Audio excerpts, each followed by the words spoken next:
So I said, okay, look, so don't quote me on this, but now I know, Jesse, you're going to quote me now. I said, why don't you try some nicotine gum? It's a stimulant. It won't hurt you. And what's the worst thing? You might become a little addicted in your mid-80s.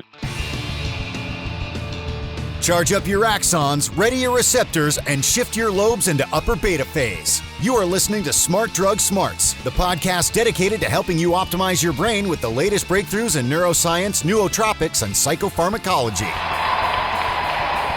Hello and welcome to Smart Drug Smarts. My name is Jesse Lawler. I am your host, and this is the 146th episode of this podcast dedicated to the ongoing betterment of your brain by any and all means at your disposal. This week, we're going to be talking about nicotine. This is actually the second time that we've talked about nicotine. We had a very early episode dealing with it, but that was a long time ago, and I kind of wanted to brush up the subject. It's one worth returning to, and frankly, I think we can do a better job with it now, but we are going back to the well with our initial nicotine expert, still a guy who's like the defending heavyweight champ of nicotine expertise. Dr. Neil Grunberg will be talking about the highs and the lows of nicotine, why he has called it the most interesting drug in the world, and comparing and contrasting some of the different means of administration for nicotine, of which there are many. And a lot of the lessons of nicotine actually apply to other compounds as well. So even if experimenting with nicotine chewing gum or a nicotine patch is something that you would never in a million years do, there's probably still some good information here. But that'll be in the main interview. If you hang around until the very end of the episode, we're going to be talking about a recent study in which a group of scientists apparently figured out a way to stop binge drinking in its tracks among addicted subjects. Now, these addicted subjects were rats, not people, so don't cancel your AA meeting just yet, but do hang around for the ruthless listener retention gimmick. But let's kick things off first, as usual, with This Week in Neuroscience.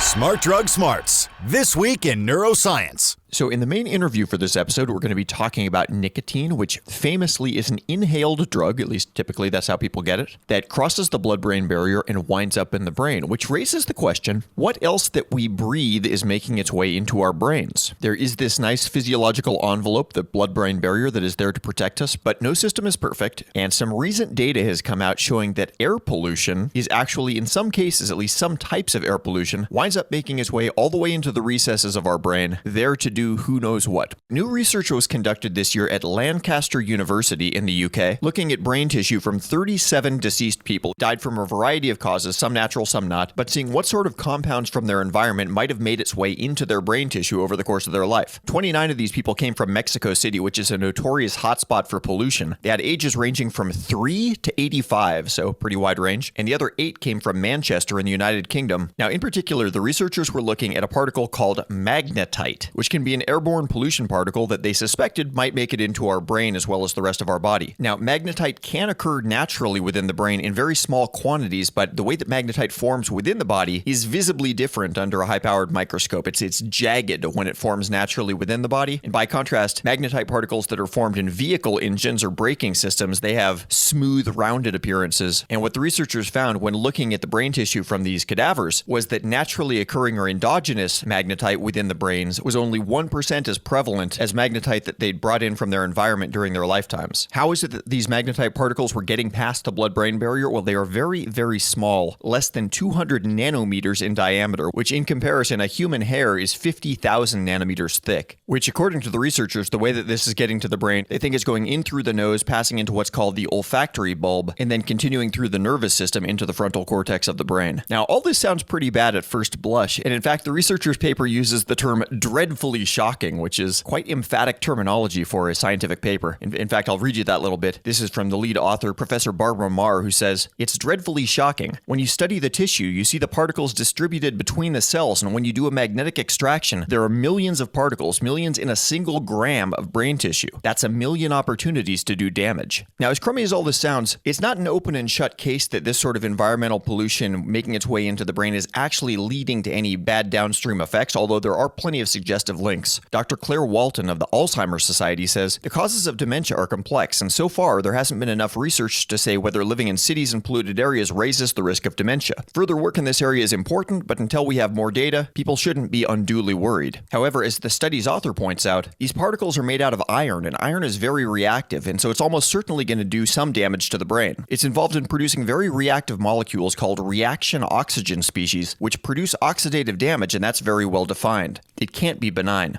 Last but not least, it's probably worth mentioning that just living in a city doesn't necessarily mean you're clocking up the same amount of airborne damage year by year. Certainly a person's job and lifestyle habits will give a person more exposure or less to certain environmental toxins. The highest level of magnetite pollution found in any of the brains that they sampled were from a Mexican man that was killed in a car accident. He was only 32 years of age. And there were people from Mexico City, the same city in this study, up to 85 years old. So he'd racked up more metal in his brain at 32 than some of the 85-year-olds. So it just goes to show that living in a certain city doesn't necessarily mean that you're running the same pollution odometer as your neighbors.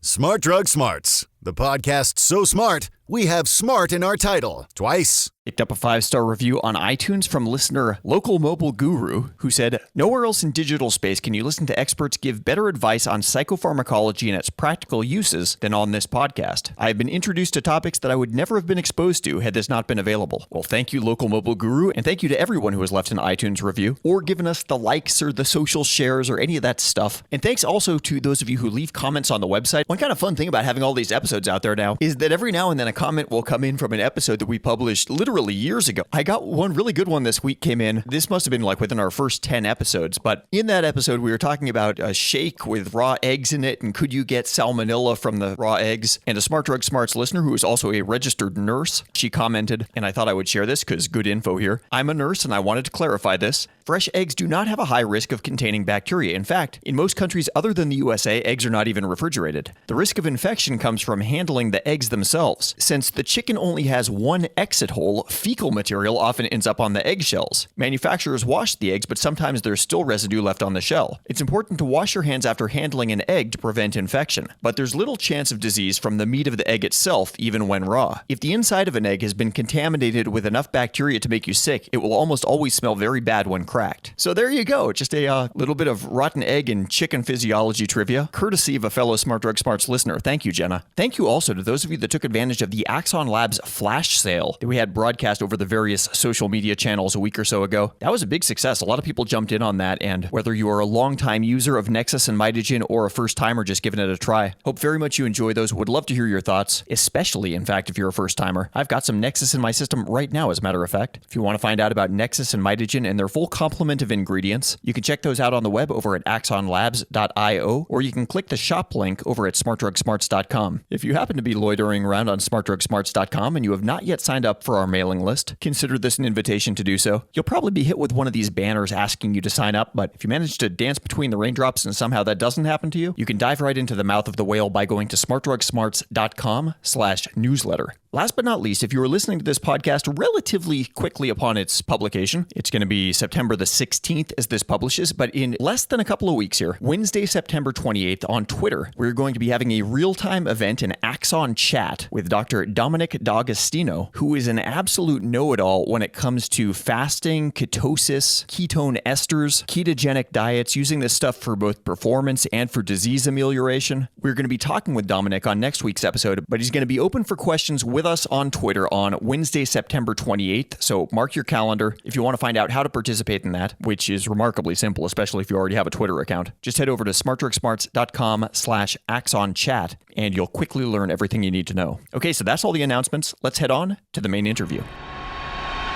Smart Drug Smarts. So I don't know if anybody remembers a couple of years ago when they made a Incredible Hulk movie, and then like 2 years later, they made a brand new Incredible Hulk movie with no reference to the other. It wasn't like a sequel. It was just basically a straight up remake. And I don't think either of them were very good. But anyway, we're doing something a little bit similar here with our coverage of nicotine. We had a nicotine episode very early on in the history of Smart Drug Smarts, but I thought it was a important and valuable enough discussion that I wanted to kind of take a second swing at it. It's such a well-known and popularly demonized drug, but it really does have some hidden upsides. I'd also never tried nicotine myself before at the time that we did the original episode. Since then, I've been using nicotine patches on various occasions. So I wanted to be taking a second look at nicotine, coming back for more, and we're going back to our source, Dr. Neil Grunberg from the Uniformed Services University of the Health Sciences, where he specializes in military and emergency medicine, as well as medical and clinical psychology, and is also one of the world's leading authorities on nicotine, especially one of the leading authorities found outside the tobacco tobacco industry, which is probably an important caveat because his paycheck is paid by the U.S. government, essentially, not by any big vested interest in a tobacco conglomerate, the findings of which might be somewhat more subject to skepticism. But not so with Dr. Grunberg, and I think we get a pretty fun and well-rounded conversation looking at both the pros and cons of nicotine, really trying to separate nicotine from tobacco. Obviously, nicotine is famous because of tobacco, but they are certainly dissociable ideas, and for the purposes of this conversation, we're going to be trying to talk about nicotine minus all the tobacco baggage. So I kind of think of this as a hooker with a heart of gold sort of story about this misunderstood chemical that has all these good things going for it, but has this nasty reputation. Dr. Grunberg, I think he would characterize it more as like a hooker with a heart of gold who still might steal your wallet while you're not looking, so you really got to be careful. But that's probably more than enough preamble, so let's jump in with Dr. Neil Grunberg. Nicotine has been well known for a long time, and its role as the important addictive element of tobacco, cigarettes, and other tobacco products has been well established now for decades. But with it, understanding of its importance has also become an analysis of what else does it do or why does it appeal to people so, and what has been referred to by some as the beneficial effects. These include some cognitive enhancing effects. It's alerting because nicotine is a stimulant, but it's interesting because it is a drug, unusual in that it brings you up when you're down and brings you down when you're up, but I mean in a positive sense. That is, it alerts you when you're tired, it calms you down when you're too stressed out. It increases attentional focus and alertness, as well as ability to attend to various stimuli, focus attention, sustain attention, decrease distraction. And then it's shown some promise in different medicinal forms when dealing with perhaps cognitive dementia, maybe Alzheimer's, or other developing states that will lead to deterioration of mental function over time. So they're actually looking at therapeutic uses for nicotine now. It sounds so counterintuitive. Well, yeah, I don't know. It's funny that you say counterintuitive because I actually think of it as something that it may be surprising, but it should not be counterintuitive. Because if you wonder, why did this drug become the most addictive, most used, and valued drug in the history of the world? I mean, the only drug that's used by a greater proportion of people historically were caffeine and alcohol, but even then, in many societies, nicotine exceeds even those. So the question then becomes, why do people use it? Well, they've used it because nicotine, it helps with attention, as I've mentioned. It controls hunger. It also reduces pain, and it has a variety of these health-enhancing effects. Now, the problem with tobacco is not largely the nicotine, although it's why we crave and enjoy it. The dangers of tobacco, which are enormous, are the thousands, I mean literally thousands of other chemicals that one inhales when you're exposed to a tobacco product. Nicotine is only one of 7,000 inhaled chemicals on each puff of a cigarette. And I think you mentioned last time that we talked that the burning of the tobacco, that magnifies the amount of chemicals that a person is taking on by like a factor of 10. You're exactly right. The estimates are 500 to 700 chemicals are in various processed and prepared tobacco, but pyrolysis, where the heating and burning converts chemicals, they break down, they also combine, they form other chemicals, and it does increase by approximately tenfold. For most people, if they're wondering, what do you mean by that? The best example is toast. If you take a piece of bread with all its constituent elements, when it's heated, it first gets warm, but the browning of it, the development of the charcoal and the brown and then black if you burn your toast, is actually new chemicals. And similarly, when one heats or barbecues other foods, new chemicals are formed, some of which are very, very tasty, some of which are fine or perhaps healthful, and some of which pose additional dangers. So that's exactly what happens, and the heating of the tobacco column increases by approximately a factor of 10 the number of chemicals you inhale. But again, nicotine, which has gotten the most press because it is indeed addictive, gets mistaken as therefore that's evil. Well, a drug that's addictive means you need it to maintain normal physiological and psychological functioning. That does not mean the same as it causes a health hazard. I'm curious about the various routes of administration possible with nicotine and the ability to get people addicted. Are all of them equally likely to addict, or some better or worse than others in that regard? The various routes of administration of any drug into the body can include eating it, smoking it, snorting it, injecting it, and injecting it where? Injecting it into one's muscles, into one's veins, into other parts of the body, even into one's brain. Now, of these different ways of taking drugs, many people presume that if a drug is addictive or has other actions in the brain, as we've mentioned, such as cognitive alertness, then it must mean that if you snorted it, that's closer to the head, and therefore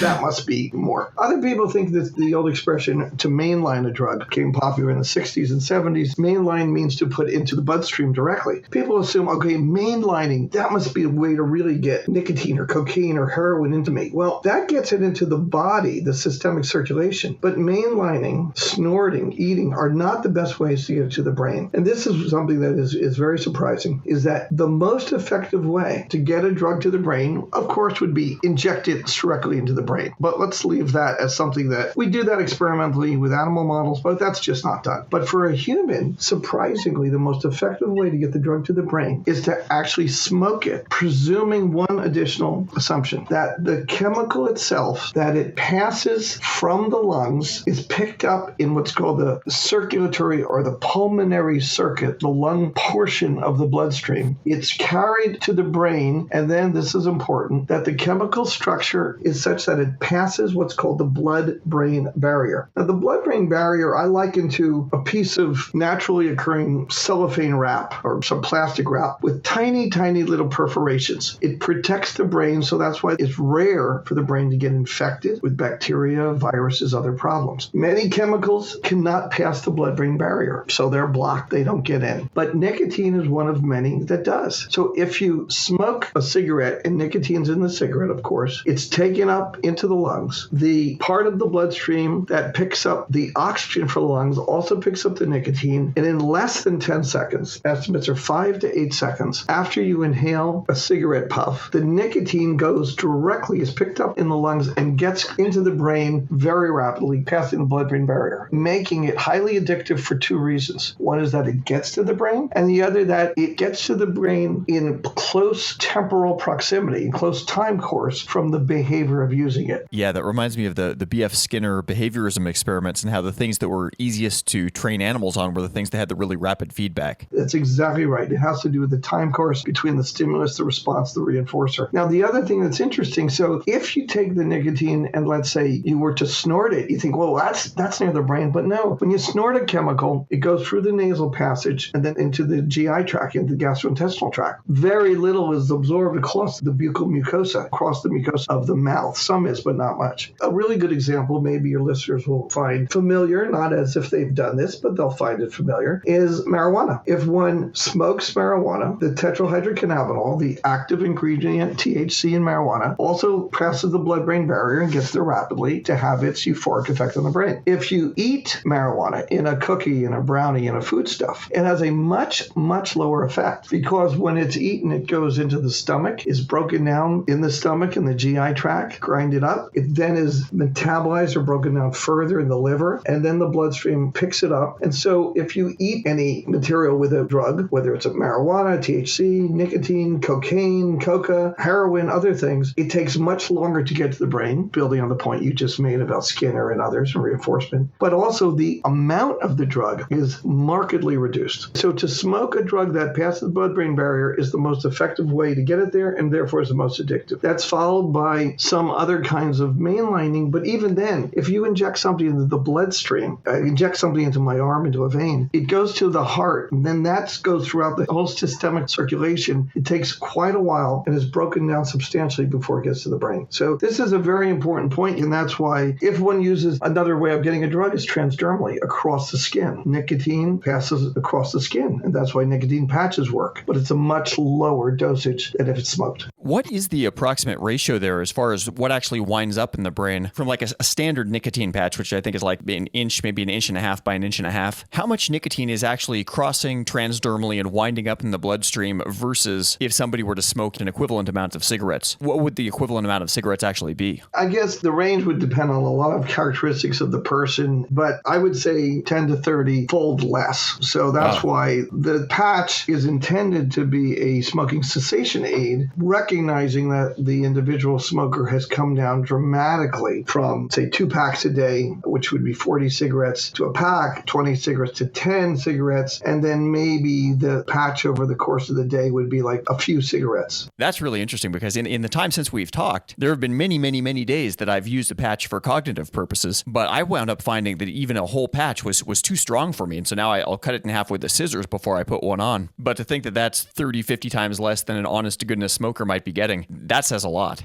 That's a really interesting observation. And for the record, I did not tell you to do such a nasty thing. No, not at all. This was on my own recognizance. All right, I just want to be sure I don't get in trouble here. But that's an interesting point, because what you've also stumbled on is that there's also a marked increase in tolerance with exposure to the drug, meaning that it takes larger and larger amounts to have the same effect. And over time, people respond to the drug less and less, which is why the cigarette smoker who first tries a cigarette is overcome with coughing and nausea and vomiting, and a few puffs on one cigarette's too much. And then they work their way up, usually during adolescence, to a few cigarettes, to half a pack. But really, if you think about the smoker, they'll go from coughing and sick and nauseated and vomiting over one cigarette to a point where they're smoking sometimes 2-3 packs a day. Of all the smokers I've studied, which are many, the heaviest smoker I ever studied claimed that he smoked 100 cigarettes a day, 5 packs. I frankly didn't believe him when he told me that until I brought him into the laboratory. And I saw that he literally was a literal chain smoker, in which he lit each cigarette on the cigarette that was not quite out in his mouth.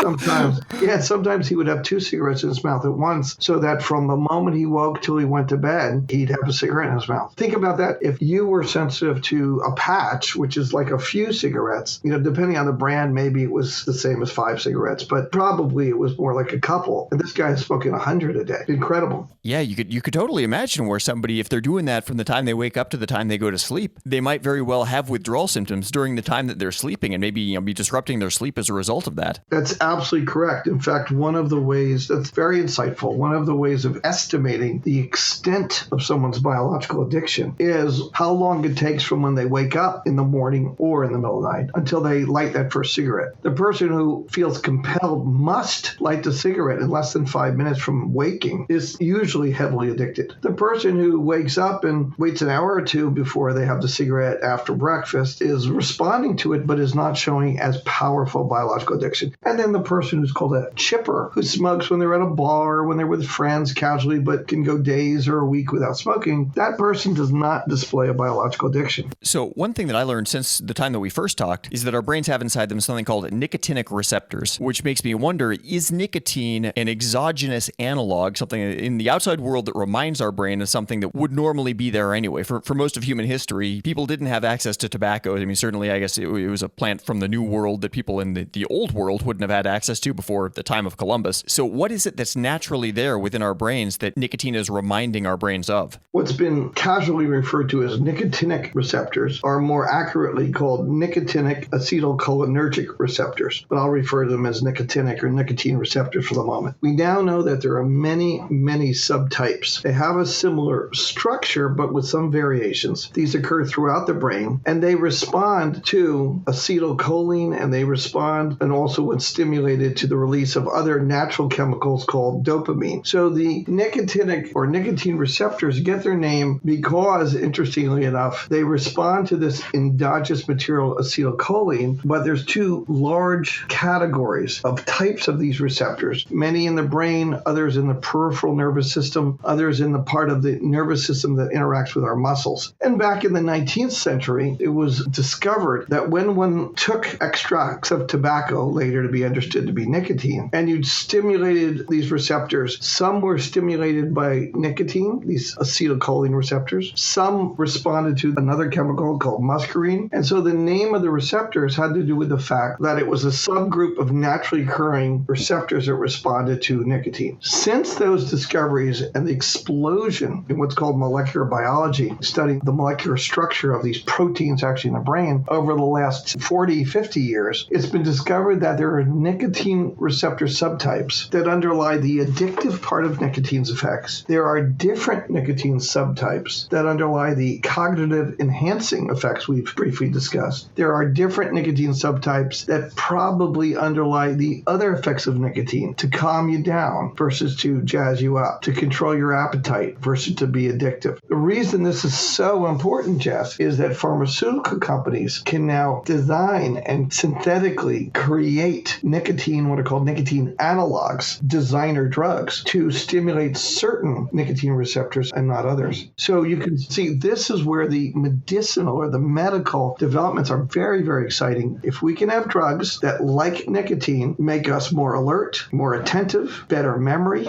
calmer, control our appetite, but are not addictive, that's a remarkable drug.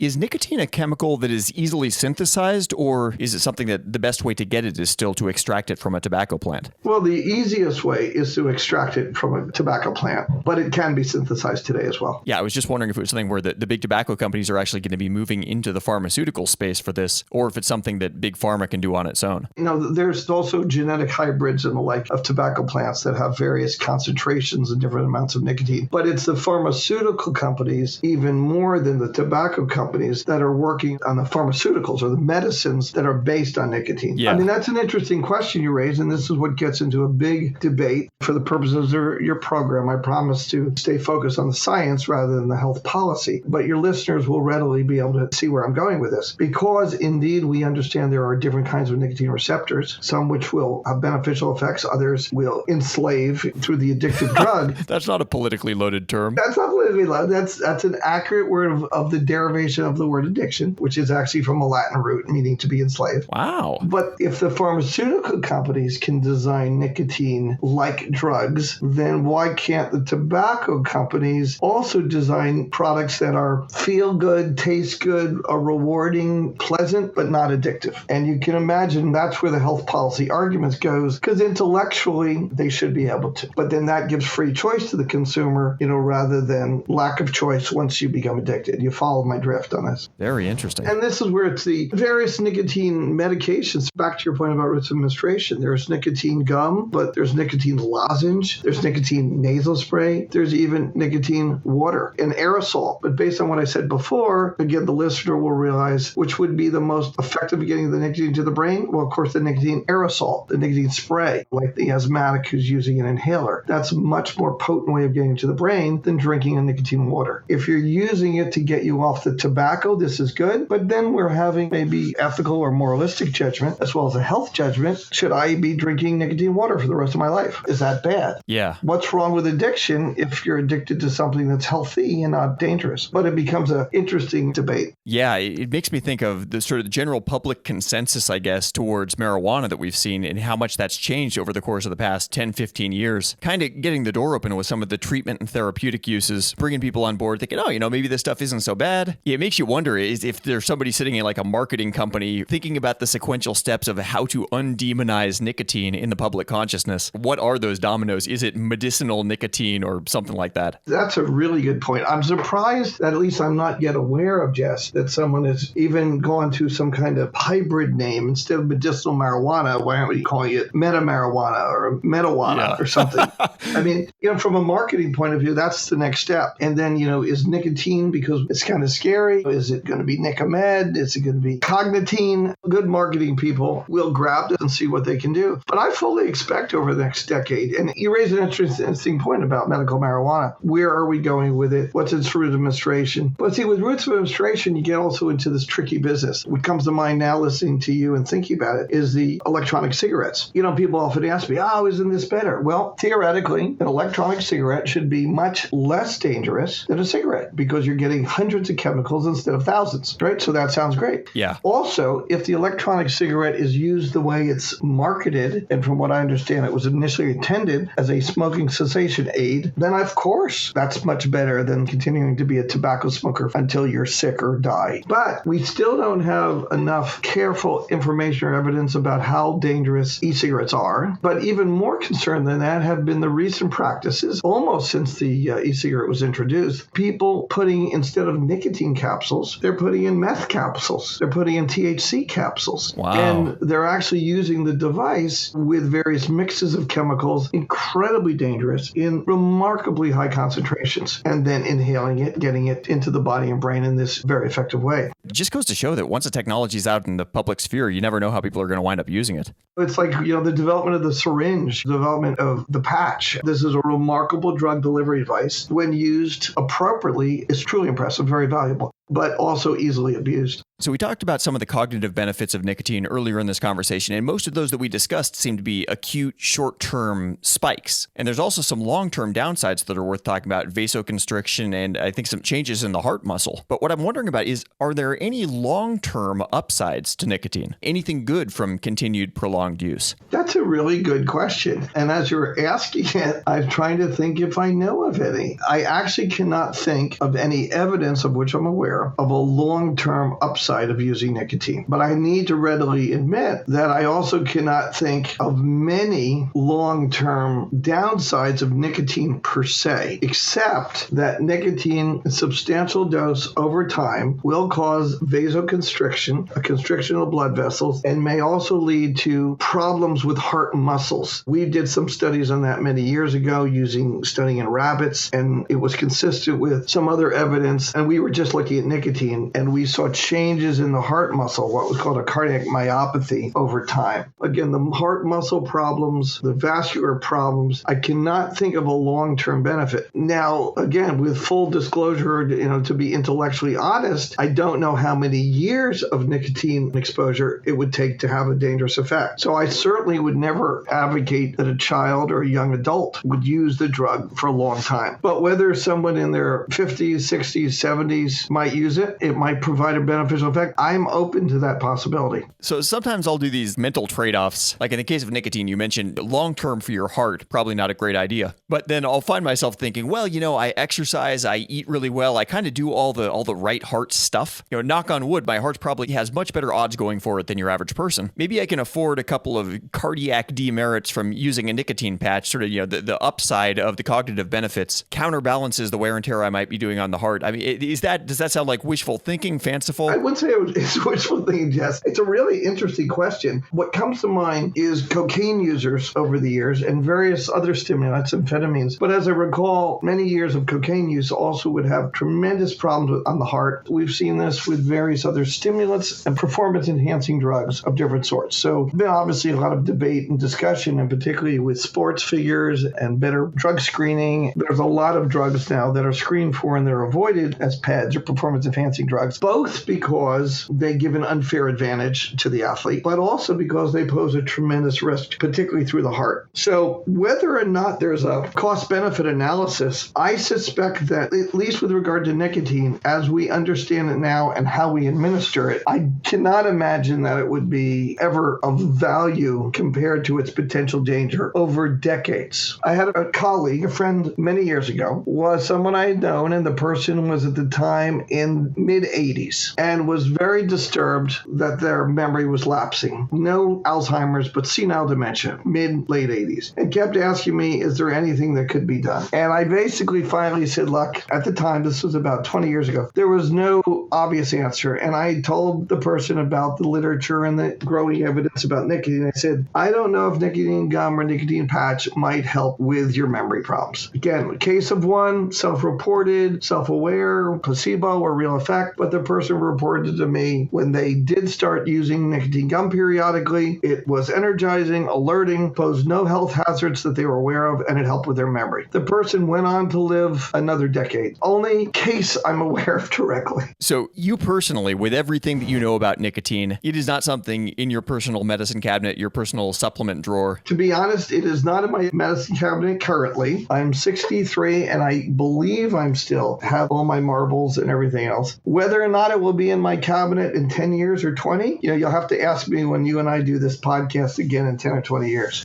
One last kind of speculative question, and I might be trying to justify my own leanings here, but I'm a big believer that medical technology is already awesome, and we're going to continue to see more and more of the same, more and more improvements. And I find myself thinking, if the cognitive benefits of nicotine are there, are real, are assured, and if the long-term physiological downsides are essentially like a weakening of the heart, I can't help but think that 15, 20 years from now, I'm going to be able to go on Amazon Medical and drop $5,000 and get a brand new heart. I'm being a bit facetious here, but not really. But I'm just wondering if the cognitive benefits that I might accrue in the meantime might not be worth the trade if the medical technology to undo the stresses I might have been putting on my heart, my circulatory system, would be there for me by the time I need it in this medically enhanced quasi-utopia future. Am I being lunatic fringe here? I mean, do you buy any of that? I don't think you're being lunatic fringe, but Jess, I can't be sucked into such a speculative question. It's an amusing hypothetical. And on this one, whether it's my age being more than 20 years older than you, or maybe it's my age and therefore I can't really believe such science fiction, I'm still an advocate that people should be as healthy as possible in as natural ways as possible. And through healthy eating, healthy exercise, various psychological techniques, whether it's listening to music, doing art, meditation, I would lean to be as natural as possible. Now, I turn to medications whenever needed, whether for severe illness or perhaps for cognitive enhancement. But I right now personally am not an advocate of taking any risks with these vital organs I was fortunate enough and blessed enough to be born with. So I'm not quite ready to join you yet. I find it an interesting speculation. You might be right in a decade or two. I don't know. No, I appreciate your candor and being the voice of reason.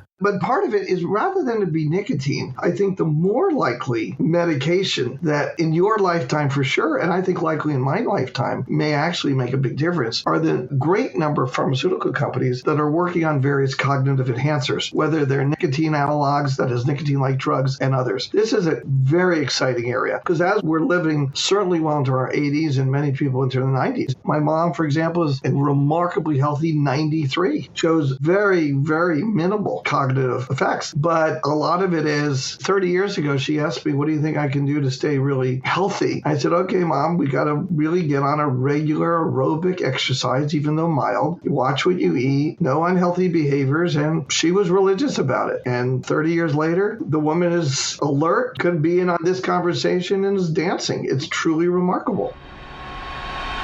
Smart Drug Smarts. So thank you so very, very much to Dr. Neil Grunberg for taking the time for that conversation. I think maybe among the most interesting things mentioned there was how likely one compound versus another is to get a person physiologically addicted, and how nicotine comes out as the reigning champ in that regard by a wide margin, trouncing heroin, which everybody kind of conceives of as being like the addictive drug to end all addictive drugs. Sometime in the not terribly distant future here, I would like to do a sort of a deep dive episode into addiction itself, kind of the general concept, because I think that's a really interesting and misunderstood and in some ways counterintuitive concept. And kind of like the word drugs itself, we've got all these moral overtones that get cross-pollinated with the physiological definitions of what goes on in an addictive state. And it'd be nice to kind of put that idea under the magnifying glass, really look at it, but that'll be in a future episode. But actually, kind of keeping on theme with that, an inadvertent segue, we'll keep talking about out-of-control drug-related behavior in the Ruthless Listener Retention Gimmick.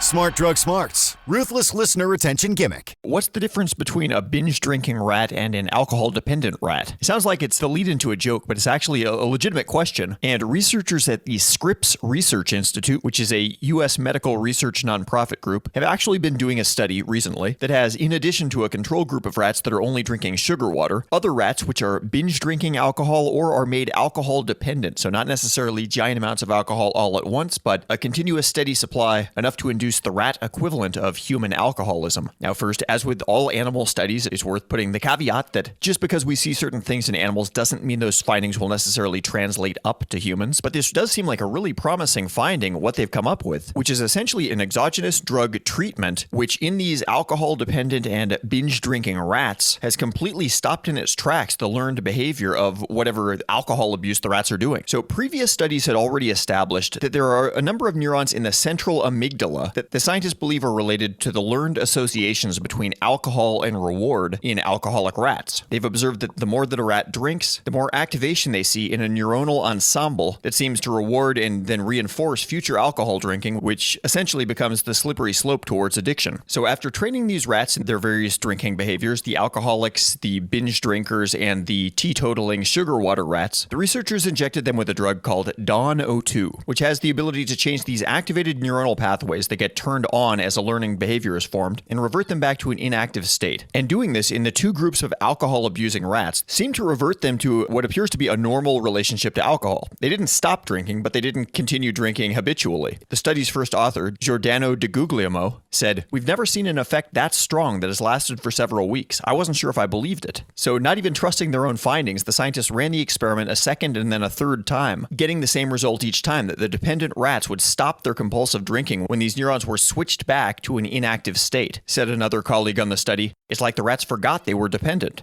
The rats whose learning was switched off in this way also showed no physical symptoms related to alcohol withdrawal. Importantly, the rats still all showed motivation to drink sugar water, indicating that the scientists had affected only the alcohol-activated neurons, not the brain's overall reward system. The next pieces of research that the scientists hope to accomplish is to carefully track the formation of these neuronal alcohol reward circuits, and then of course seeing if they can find a way of translating their findings to humans, and if these pretty striking results will be able to make a jump across species.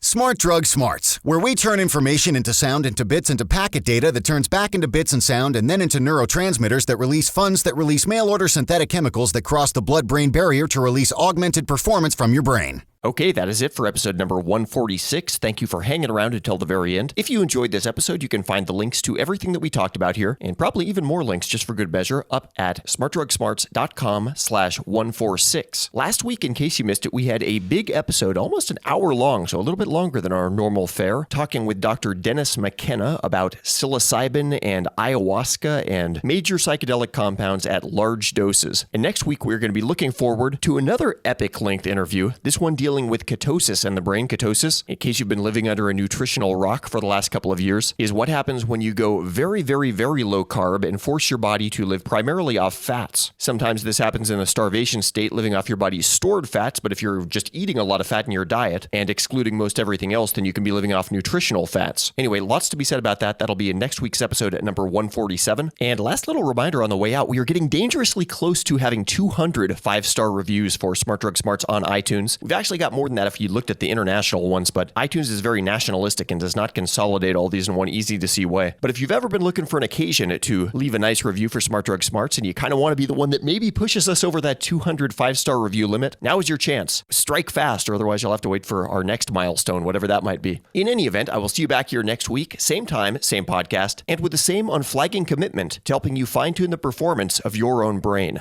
Have a great week, and stay smart. You've been listening to the Smart Drug Smarts podcast. Visit us online at www.smartdrugsmarts.com and subscribe to our mailing list to keep your neurons buzzing with the latest in brain optimization. Smart Drug Smarts should be listened to for entertainment purposes only, although some guests on the show are medical doctors, most are not, and the host is just some random guy. Nothing you hear on this podcast or read at smartdrugsmarts.com should be considered medical advice. Consult your doctor and use some damn common sense before doing anything you think might have a lasting impact on your brain.